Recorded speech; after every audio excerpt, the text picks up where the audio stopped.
अदानी जी की shell companies हैं। अदानी जी की शेल कंपनीज हैं, उसमें 20,000 करोड़ रुपया किसी ने इन्वेस्ट किया। अदानी जी का पैसा नहीं है, अदानी जी का इंफ्रास्ट्रक्चर बिजनेस है, पैसा किसी और का है। सवाल यह है, ये जो 20,000 करोड़ रुपए हैं, ये किसके हैं? फिर मेरे बारे में मंत्रियों ने पार्लियामेंट में झूठ बोला कि मैंने विदेशी ताकतों से मदद मांगी। मैंने ऐसी कोई बात नहीं की है। मैंने कहा स्पीकर से, मैंने जाके कहा स्पीकर सर, पार्लियामेंट का नियम है कि अगर किसी मेंबर पर कोई एक्यूजेशन लगाता है तो उस मेंबर को जवाब देने का हक होता है। मैंने एक चिट्ठी लिखी, उस चिट्ठी का जवाब नहीं आया। दूसरी चिट्ठी लिखी, उस चिट्ठी का जवाब नहीं आया।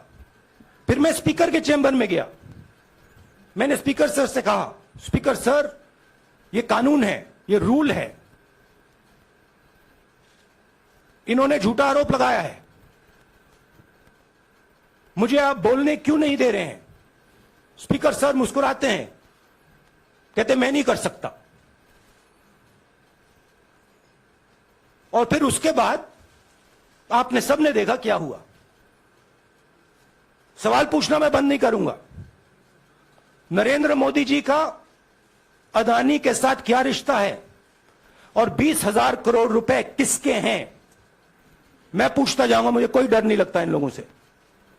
और अगर ये सोचें कि मुझे डिस्क्वालीफाई करके, धमका के, जेल में डाल के मुझे बंद कर सकते, नहीं, मेरी वो हिस्ट्री नहीं है। मैं हिंदुस्तान के लोकतंत्र के लिए लड़ रहा हूं और मैं हिंदुस्तान के लोकतंत्र के लिए लड़ता रहूंगा। किसी चीज से नहीं डरता हूं, यह सच्चाई है। राहुल जी, मैं मोहित दुबे हूं। मेरा सवाल यह है कि आप शहीदों के परिवार से आते हैं। आपकी दादी भी डिस्क्वालीफाई हुई, जनता के बीच गई, आप सत्ता में वापस आए। आज के दौर में राहुल गांधी भी डिस्क्वालीफाई हो गए हैं क्योंकि तमाम आपने इश्यूज को उठाया, चीन के इश्यूज को उठाया। क्या राहुल गांधी भी जनता के बीच में जाएंगे और वही वापसी फिर से करेंगे? राहुल गांधी भारत जोड़ो यात्रा में 4.5 महीने जनता के बीच में रहेंगे और वो मेरा काम है, वो मैं करता जाऊंगा। भारतीय जनता पार्टी ने आप पर ओबीसी समुदाय के अपमान का आरोप लगाया है, इस पर आप क्या जवाब देना चाहेंगे भारतीय जनता पार्टी को? मैं पिछले भारत जोड़ो यात्रा में, आप मेरी कोई भी स्पीच देख लीजिए, मैं वहां कह रहा हूं सब समाज एक हैं, सबको एक साथ चलना चाहिए, भाईचारा होना चाहिए, नफरत नहीं होनी चाहिए, हिंसा नहीं होनी चाहिए। तो मेरी पोजीशन बिल्कुल क्लियर है। ये ओबीसी का मामला नहीं है, ये नरेंद्र मोदी जी और अदानी जी के रिश्ते का मामला है। 20,000 करोड़ रुपए जो अदानी जी को पता नहीं कहां से मिले, उसके बारे में मैं सवाल पूछ रहा हूं और उसका जवाब चाहिए। बीजेपी ध्यान को भड़काने की कोशिश करती है, कभी ओबीसी की बात करेगी, कभी विदेश की बात करेगी, कभी कुछ और बात करेगी, कभी डिस्क्वालिफिकेशन की बात करेगी, मगर सवाल यही है 20,000 करोड़ रुपए, $3 बिलियन किसका था? संजय मिश्र।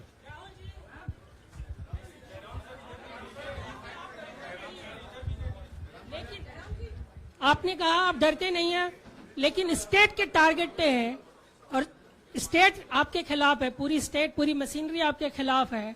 ऐसे में आपके सामने चैलेंजेस बहुत बड़ा है, तो रास्ता क्या है, रणनीति क्या है? देखिए भैया,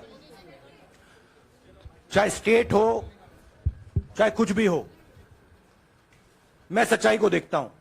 मुझे और किसी चीज में इंटरेस्ट नहीं है, मैं सच्चाई बोलता हूं। राजनीति में यह फैशनेबल बात नहीं है, मगर यह बात मेरे खून में है। मैं और कोई रास्ता निकाल ही नहीं सकता हूं।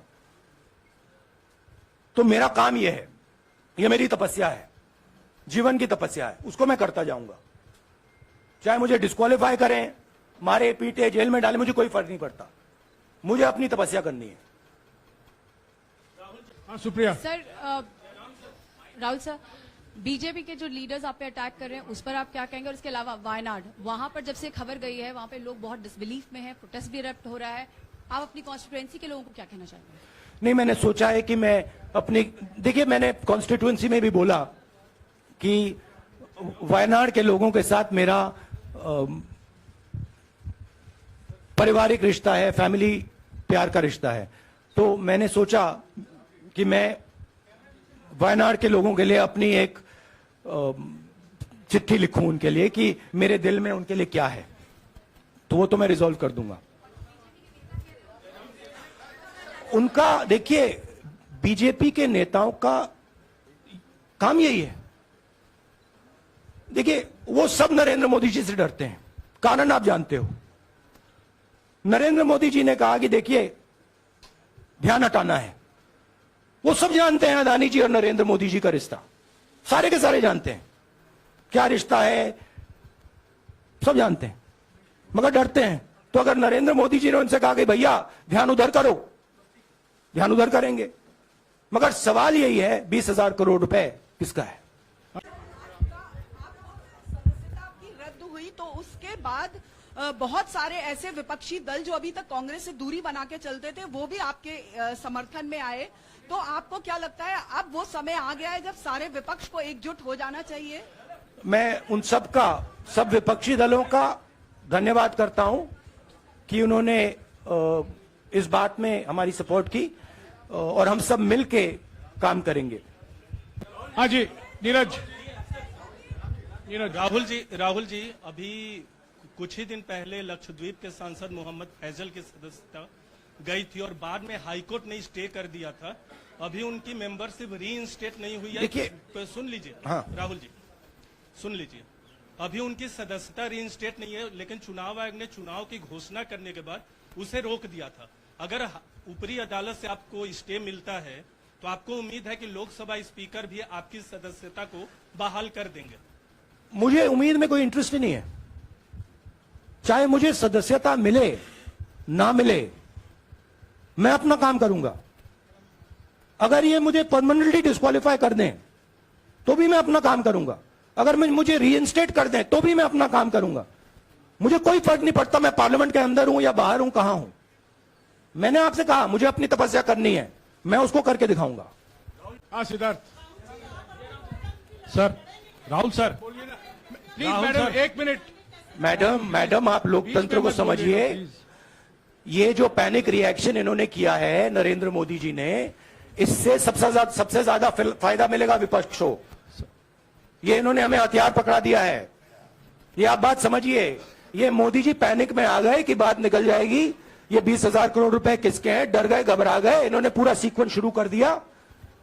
ये विपक्ष को सबसे बड़ा इन्होंने हथियार दिया है राहुल जी, क्योंकि जनता के माइंड में अब एक सवाल आ गया है कि जनता जानती है कि अदानी जी भ्रष्ट व्यक्ति है।